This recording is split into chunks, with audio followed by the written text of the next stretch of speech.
Bonsoir mesdames et messieurs, bienvenue sur TV Touba et Africa. Aujourd'hui nous avons le plaisir d'accueillir monsieur le président de IRA, RAG, le député mauritanien, monsieur Biram Daoul Abeid, à l'invitation de monsieur Ablaye Traoré de RMPS.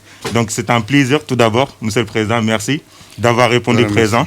Et là actuellement il y a moins de monde, mais en début de l'événement il y avait énormément de monde, des enfants mauritaniens, des hommes et des femmes mauritaniens qui sont venus pour vous voir, pour vous dire leurs doléances. Mais avant de passer à quoi que ce soit, j'aimerais tout d'abord, savoir, lors de cette rencontre, ce moment que vous venez de passer avec ces gens, quel a été votre ressenti?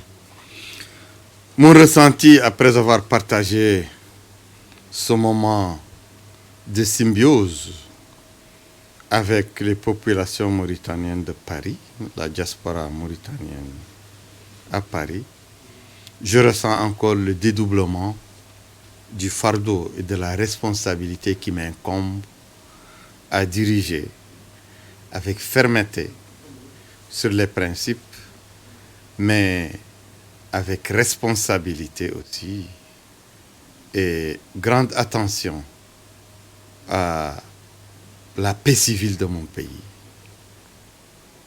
à mener la bataille délicate pour la démocratisation de la Mauritanie, pour que éclôt en Mauritanie un état de droit où toutes les communautés, non seulement puissent se débarrasser du fardeau, des discriminations, des sectarismes qui les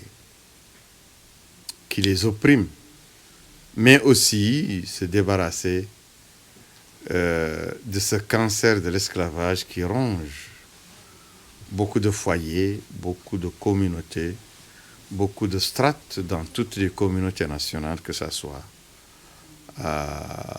les Arabes, les Berbères, les Bambara, les Wolofs, les Peuls ou les Soninké. Donc, cette opération de ramener la Mauritanie dans le cercle des pays démocratiques, dans le cercle des populations qui vivent par un pacte national, un pacte de renaissance de la fraternité humaine, qui a été tué, qui a été ô combien meurtri par l'exploitation de l'homme par l'homme, l'esclavage, par le mépris de l'homme par l'homme, le racisme, sous toutes ses formes et les discriminations de naissance. Après cette entrevue avec les Mauritaniennes et les Mauritaniens, je ressens encore combien la tâche est urgente, la tâche elle est sacrée, la tâche doit être menée avec beaucoup de détermination, mais avec beaucoup de prudence. Et donc, Monsieur le Président, je me permets de revenir un peu en arrière. J'ai dit un peu en arrière parce qu'il y a de cela quelques temps, vous avez fait une petite tournée, une mini-tournée, moi je dirais, au Guidimara. Et vous avez pu recevoir, parler avec des gens, avec des Guidimaranké, de toutes communautés confondues, je pense. Et aujourd'hui, quel a été votre ressenti sur place là-bas? Parce que beaucoup disent, mais on peut beaucoup dire, mais une fois sur place, est-ce que c'est la même chose qu'on aperçoit?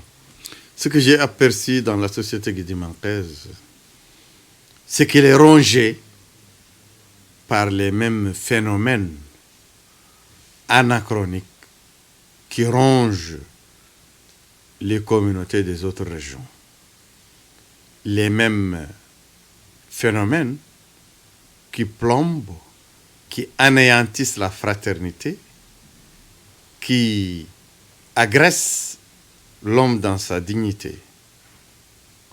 C'est les inégalités de naissance, c'est la discrimination raciale, la discrimination de naissance, c'est aussi l'esclavage dans toutes ses formes, que ce soit la forme la plus emblématique, la plus ancrée, la plus forte, c'est l'esclavage foncier, c'est-à-dire le refus aux personnes considérées esclaves ou d'origine servile, le refus des groupes dominants, en collusion avec l'État, avec l'administration locale,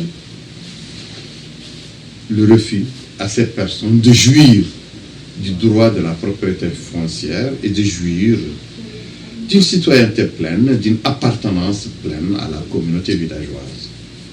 Voilà, c'est une autre remarque très gravissime, c'est que il y a des féodalités qui ont été ressuscitées, qui ont été réhabilitées et remises en scène par le pouvoir des militaires depuis 1978, alors que le pouvoir des bâtisseurs de la République islamique de Mauritanie, Mokhtar Oudada, feu Mokhtar Oudada et ses amis, avaient déjà lourdement repoussé, pénalisé, avaient presque anéanti les chefferies tribales, les chefferies claniques.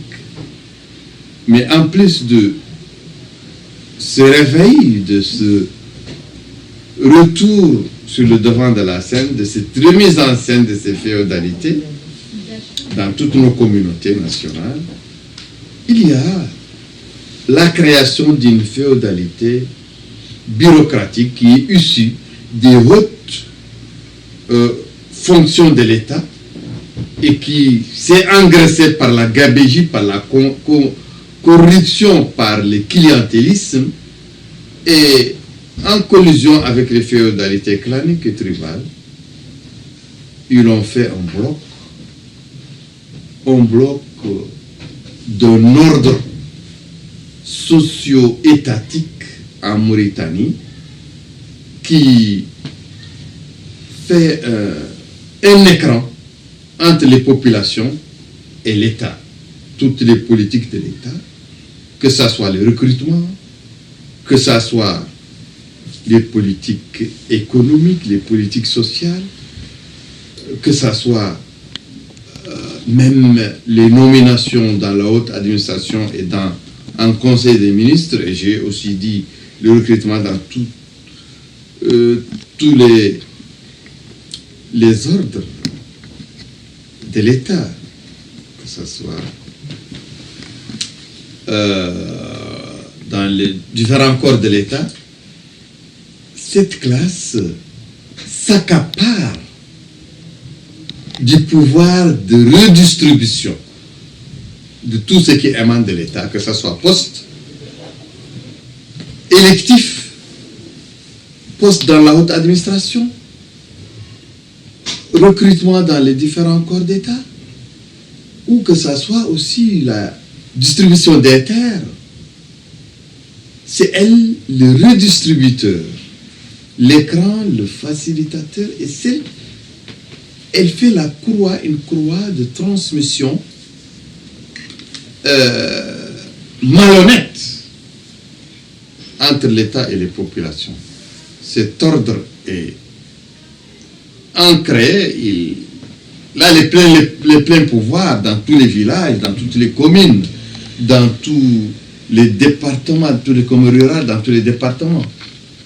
Et voilà que ce sont des chagras qu'il faut hériter cette fonction, ce rôle de prédateur du droit de la plèbe, des populations, et qui joue aussi le rôle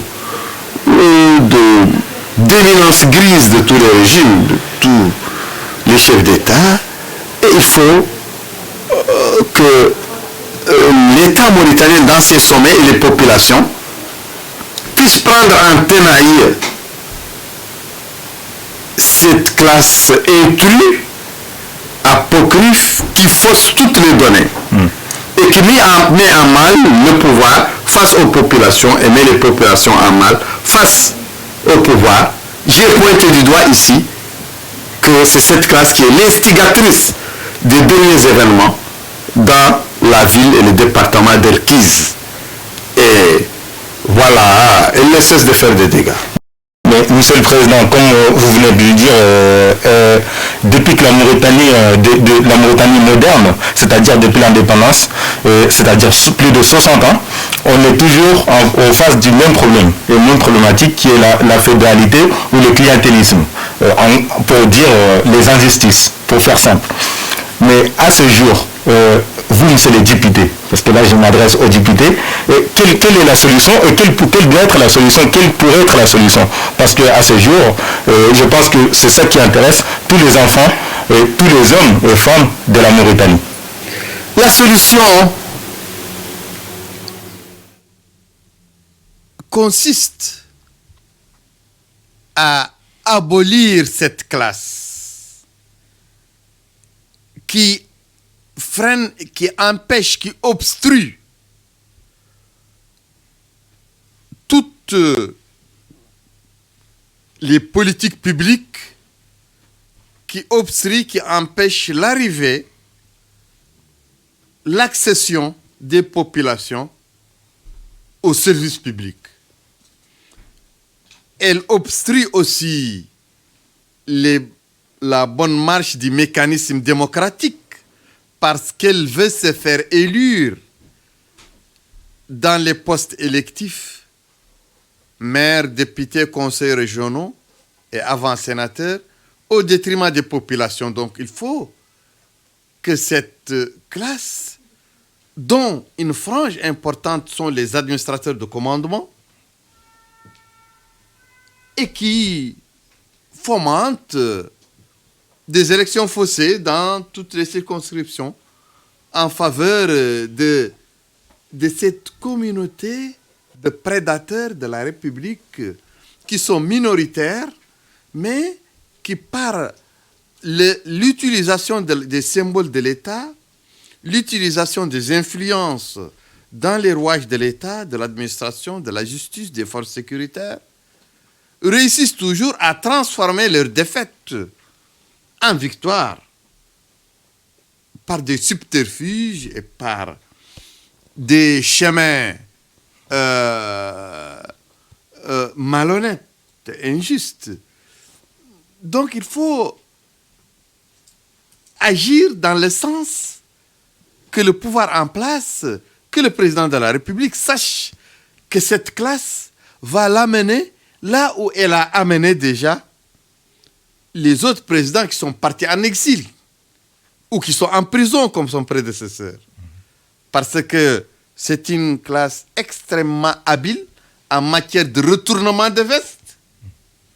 Et c'est elle qui amène le président de la République, chaque président, jusqu'à son exil ou jusqu'à sa prison pour lui tourner le dos et se transformer en meilleur serviteur de son successeur et adversaire, souvent.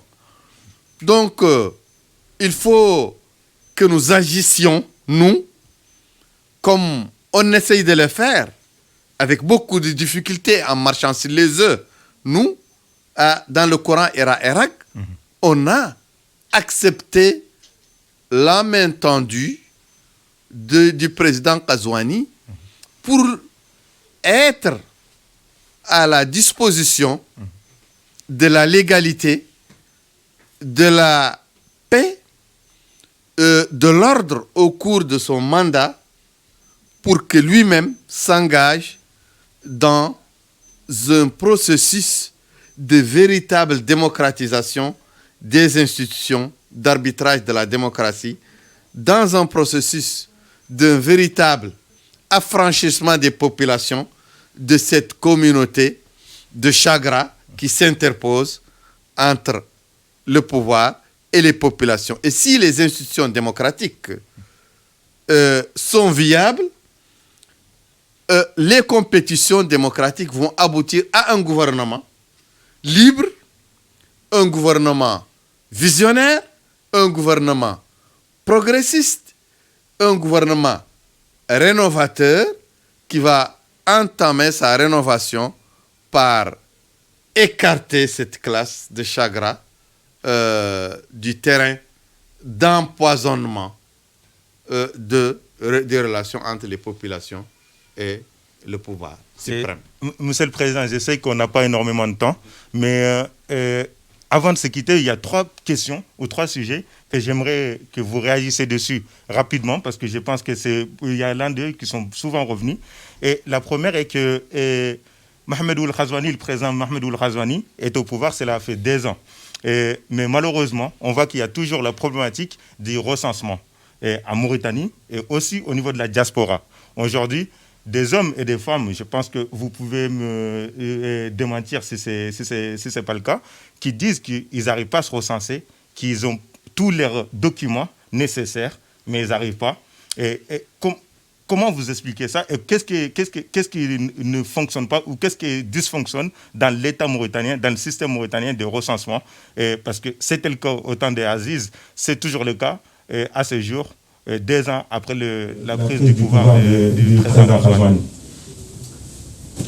Sous les 2 années du mandat, déjà écoulé du mandat de Ghazouani, ce n'est pas seulement la problématique de l'état civil et du recensement qui reste en l'état, ce sont toutes les problématiques, les questions de fond qui plombent l'entente, qui plombent la paix, la pacification et qui plombent la démocratisation et le développement en Mauritanie. Donc j'ai parlé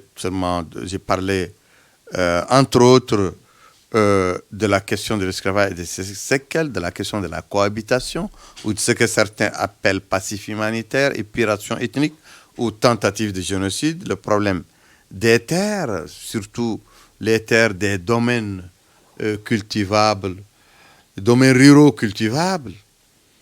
Il y a aussi le problème de la gabégie, de la corruption, qui gangrène et paralyse l'économie nationale et les services publics, qui paralysent l'école, qui paralysent le système de santé.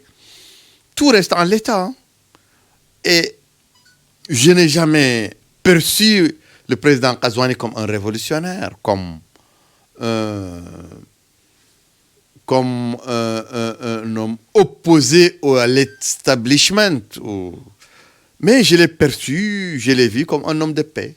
Et il s'est défini ainsi par la mesure, par la retenue et par certains actes qui ont consisté à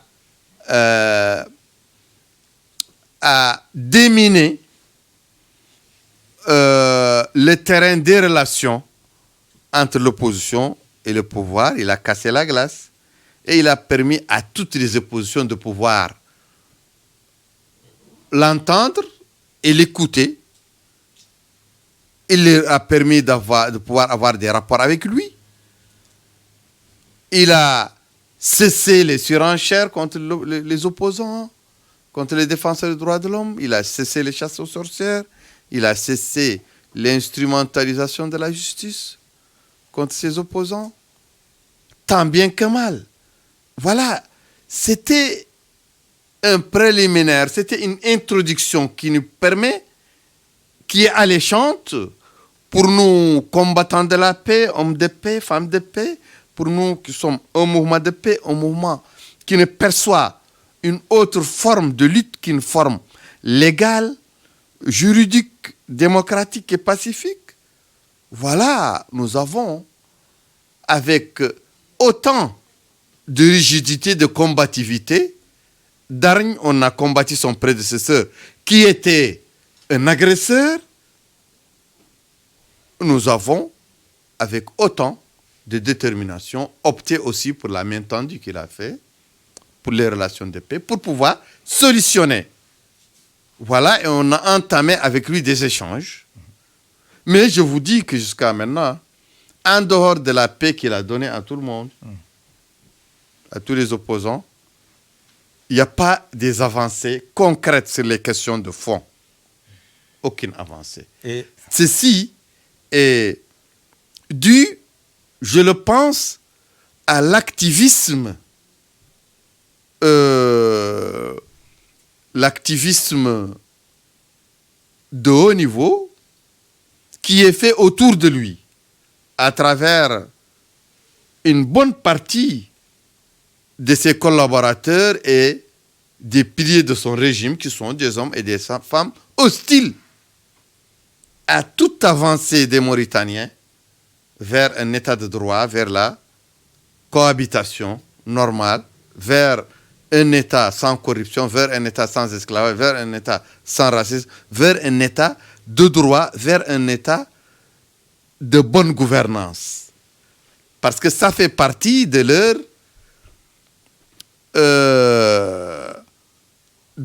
c'est une option pour eux de pouvoir avoir tout en éliminant toute concurrence, tout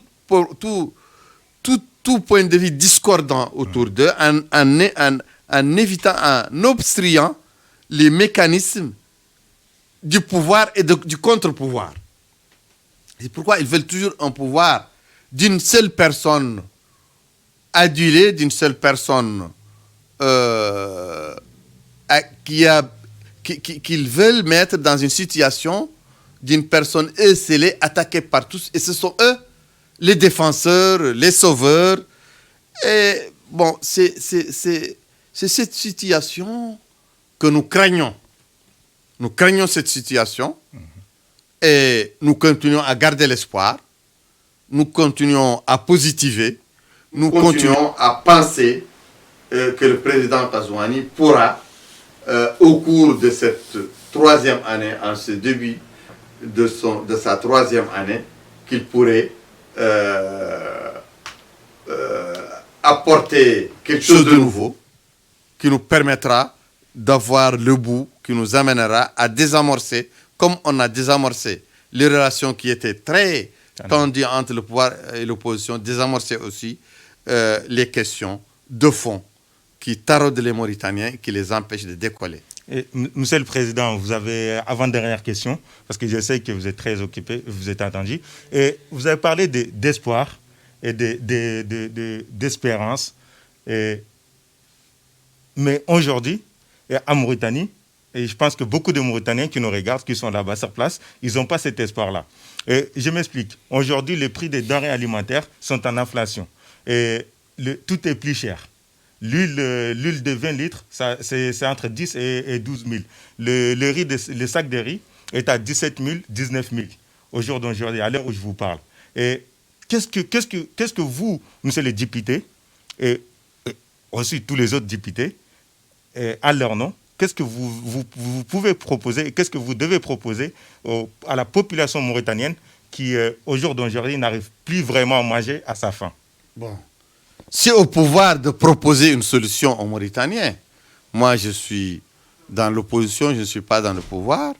Et je sais que tel qu'on voit la configuration de l'équipe ou des équipes qui gèrent la situation, la gouvernance en Mauritanie, ce sont en majorité des hommes et des femmes qui sont issus des gouvernements, des pouvoirs, des cours de laudateurs, des courtisans et laudateurs, qui ont déjà, aux côtés d'autres présidents de la République en Mauritanie, qui ont déjà poussé ces présidents à opprimer le peuple, à voler le peuple, à priver le peuple, à exploiter le peuple, à mépriser le peuple.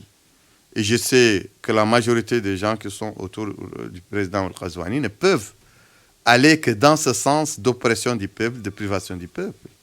Donc, je ne suis pas surpris que les denrées soient aussi l'un des pièges utilisés par ces courtisans qui sont très bien placés au sommet de l'État pour pouvoir créer encore plus de tensions entre le président et le peuple, entre le président et son opposition.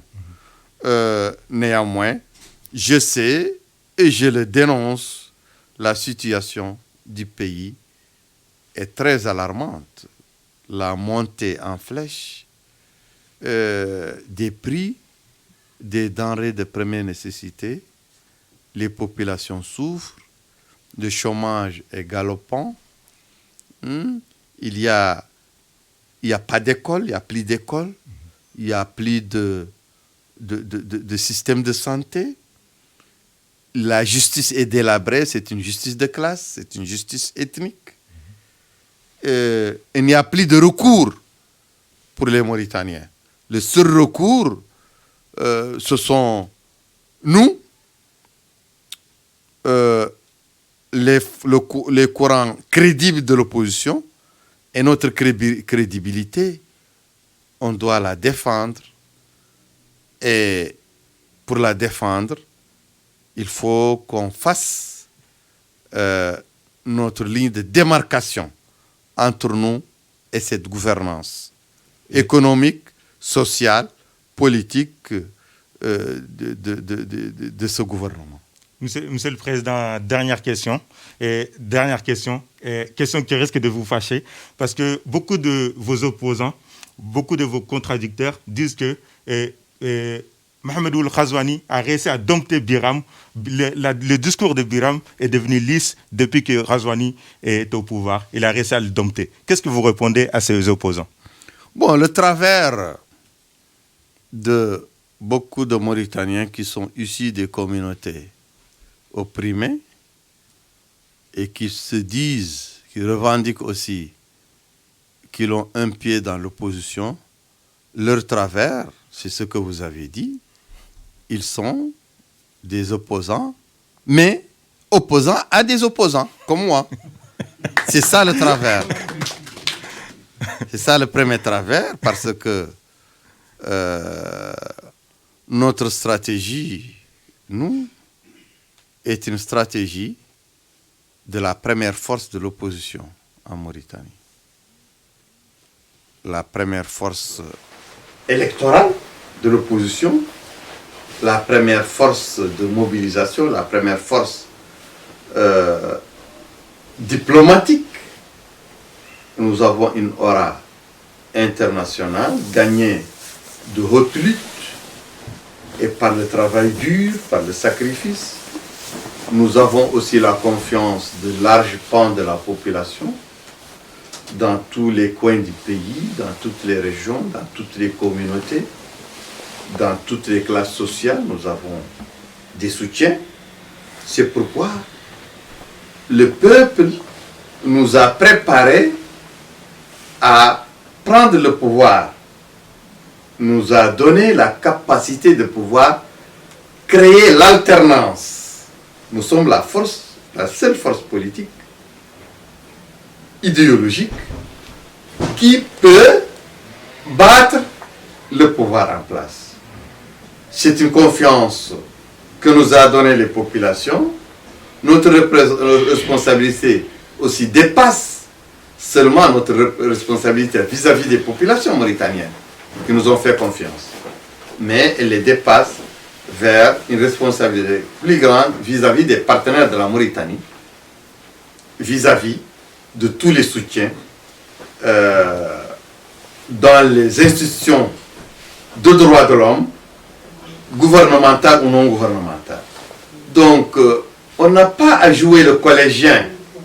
Nous ne sommes pas comme des opposants, des oppositions qui n'ont comme impact sur la scène nationale que des propos qui sont proférés des États-Unis d'Amérique, de l'Europe ou de certains coins de l'Afrique ou de certaines villes mauritaniennes sur WhatsApp ou sur Facebook.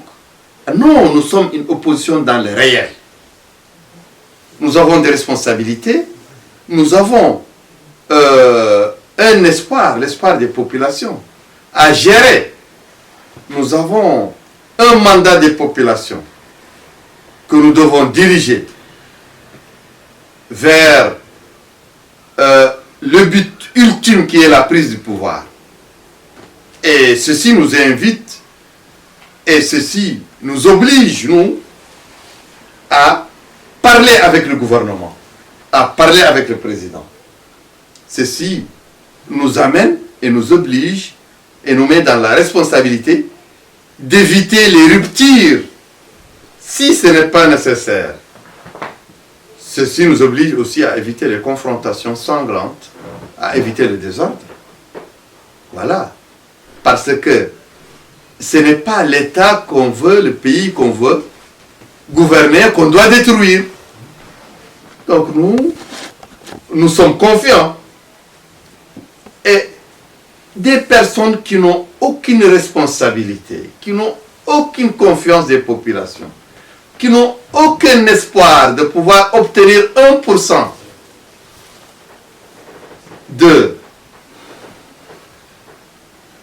des voix des populations mauritaniennes. Je vous renvoie aux élections présidentielles de 2019. Il faut que toutes les oppositions en milieu maure et en milieu négro-mauritanien, comme ils veulent l'appeler, et en milieu harati, reviennent à notre opposition, qui est l'opposition fondatrice, qui va dominer la scène politique les 15 ans et les 20 ans à venir. Il faut qu'ils reviennent à nous. S'ils sont animés de la responsabilité et de la nécessité de l'alternance. Toutes les oppositions dans le monde, dans tous les pays du monde, ils s'allient pour faire l'alternance. Mitterrand a rallié toute la gauche. Toute la gauche s'est ralliée à Mitterrand pour faire l'alternance face à la droite. À Blaïwad, toutes les oppositions sénégalaises se sont ralliées avec lui pour faire l'alternance face au PS. Tshisekedi aussi au Congo, toutes les autres oppositions se sont ralliées à lui pour créer l'alternance. Pourquoi? Parce que ces hommes étaient en leur temps, avec leur courant, les plus préparés, les mieux préparés et les seuls préparés à pouvoir gagner le candidat du pouvoir. C'est la même chose pour nous. En 2019, c'était la même chose. Les différentes oppositions ont refusé de nous écouter. L'opposition arabo-berbère a utilisé la fibre religieuse avec le parti Tawassoul, l'argent, la fibre,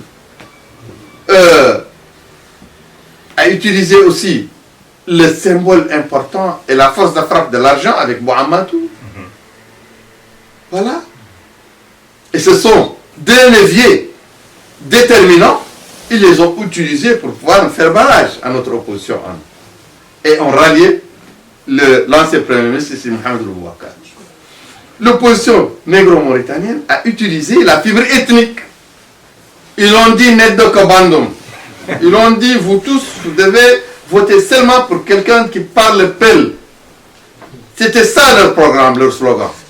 Et ils ont dit, les Soninké, les Wolofs, vous devez nous rallier parce que vous êtes noirs comme nous. Et vous ne parlez pas Hassaniya. Vous ne parlez pas moi.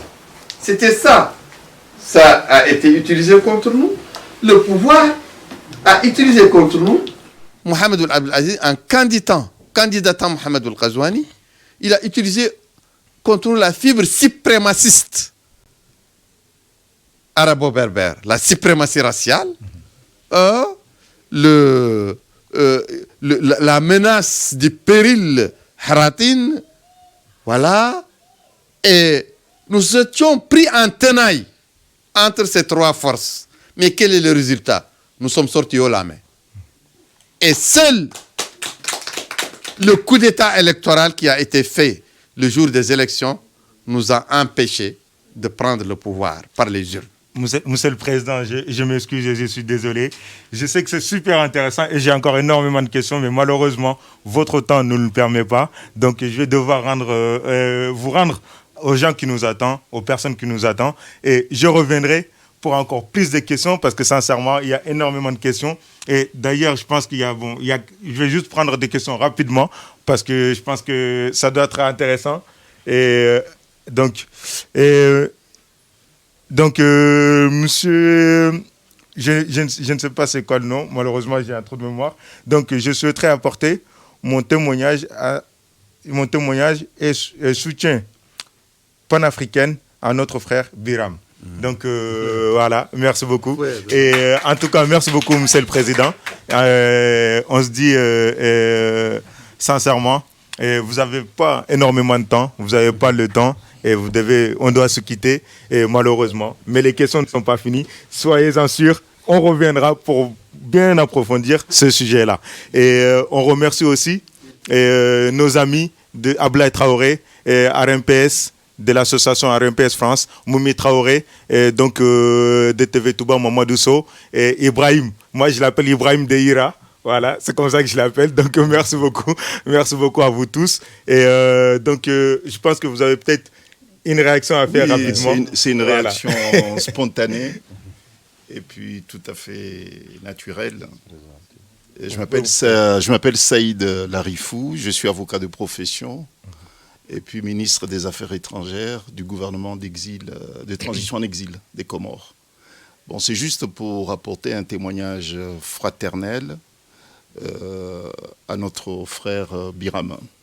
Je pense que la Mauritanie a une grande chance d'avoir une personnalité dont la force de frappe ne peut pas se limiter en Mauritanie. Sa force de frappe doit être étendue sur l'ensemble du continent puisque nous avons besoin des grandes personnalités inspirantes pour entraîner d'autres à poursuivre le combat qu'ils mènent depuis des années et des années.